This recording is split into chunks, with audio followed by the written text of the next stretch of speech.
aqoonyahan koogii way isku tageen warqad bay u qoreen United Nationska qaybta la yiraahdo UNESCO iyagoo ka dacwoonaya xeerkaasi inuu yahay cadaalad darro oo meelaha reerkaasi ay sheegteen xuduudihii ay ka tallaabeen oo xuduudo aan lahayn ay qorteen oo keenayo inuu iska hor keeno reeraha dhulka wada diga ayuu qoreen oo sababi karo in qabiil ku dhaco amba ethnic conflicts ay abuurto xeerkaas ayuu qoreen UNESCO way soo jawaabtay waxay yidhaahdeen annagu maxkamadii dunida ma nihin heeg ma nihin annagu waxaan rajistar garaynaa oon diiwaan gelinaa hiddaha iyo dhaqanka iyo wixii taariikh uu leeyahay dunida ka jira ee la rajistar garayn karo ee wax alla wixii shuruuda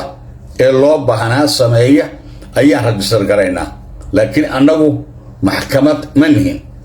oo dacwad ma qaadno waxaan nahay hay-addaasi taariikhda dunida kaydisa ee rajistar garaysa ee dunida u haysa wixii taariikh ee sharciyeysan ayaan annagu kaydina halkaasi markaa waa laga soo diidmo ayaa ka timiday hay-addii UNESCO ee United Nations ka mid ahay taasi waa taas inaad ogaataan baan doonaya waana idiin soo dhigi doonaa jawaabtii UNESCO iyo wixii ay tidhi halkan hoosta ayaad ka daawan doontaa reerkani Boorama meel walba waa u mareen in xeerkaa la joojo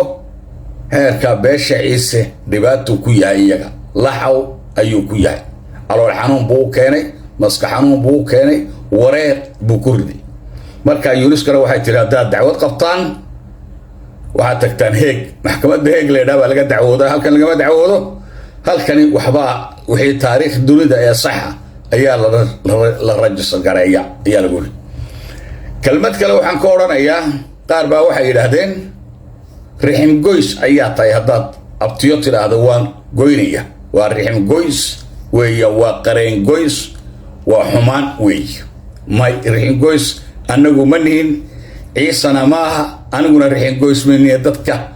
ehelka ah waan jecelahay laakiin 44 oday oo beesha Gadabuursi ah ayaa intay isku tageen oo rag iyo dumar bale waxay dhahdeen ciise dhiigiisu waa noo xalaal ilaahay baan ugu dhawaanaynaa waa iyaga ilaahay baan ugu dhawaanaynaa ciyaalkoodana waa in la dilaa nin kasta oo samaroona oo nin ciise arkaana waa inuu dilaa meesha waxaa kaaga kuu muuqanaysa cadowtinimo rixin goysa ayaa kuu muuqanaysa markaa maadaama tolkay sidaa loogu hanjabo loo leeyahay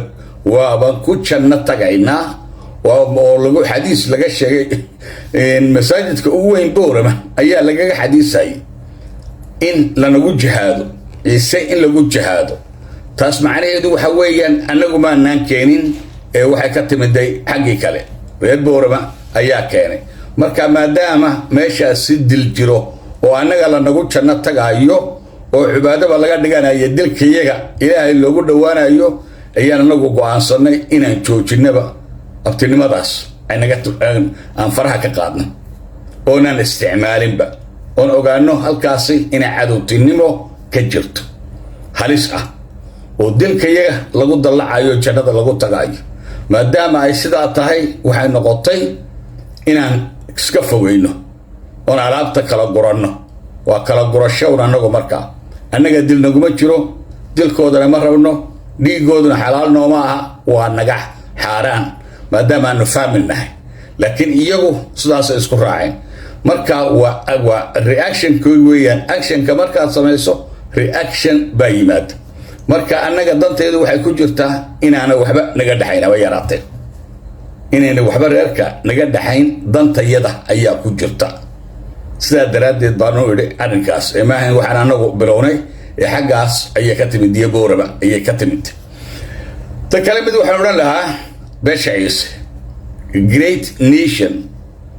waxaan rajaynayaa inaad nabad ku joogtaan ood nabad ku gashaan halkaas cid idin hor joogsanaysaa ma jirto Gadabuursidimo hor joogsanayo deegaankiinana iman maayo way hadlayaan kuwan gidaarada jooga ee qoriga isku sawiraya ninna sayl intuu yimaado kama dagaalami karaayo 243 kilomitir idinma hor joogsan karo meel u jirta dagaalku wuxuu u baahan yahay waxa la dhahaa logistic ma haystaan wax logistic oo haystaan ma jirto waa show waa istus qoryahani waxay sitaan iyo hanjabaadani way shaqaynayso idinkoo lugaynaya ayaad galaysan cid idin hor joogsanaysa ma jirto ciidamada Soomaaliland iyo maamulka Soomaaliland ciidankeedu ee meelaha joogi xeryaha ku jiraya idinka dhulka mas'uulka ah mas'uuliyadda idinka weeyaan mar haddaad mas'uul tahayna dulqaad baa la idinka rabaa waxaan rabnaa ciidan madaniya oo dulqaad leh oo dawlad matalaya oo dulqaad leh ayaa idinkana la idinka rabaa waayo ninka qulujeed iyo boom ka yimid halkan idin kulama dagaalami karayo waad ogtiin inuu suuragal ahayn inuu ku dagaalamo oo inuu wax u suuragalaya ayna jirin oo dhugan ku dagaalami karay waayo hadduu dagaalamo oo sarici eeriyada yimaado dhaawiciisa ma qaadan karo haba yaraatay dawo ma heli karo biyo ma heli karo rasaas ma heli karo wax baaka uu heli karo booro weemanaya ma jirto diyaarado ma haystaan marka idinkoo lugeynaya ayaa tagaysaan oo galaysaan dhulkiina waa sukuur garaynaysan amniga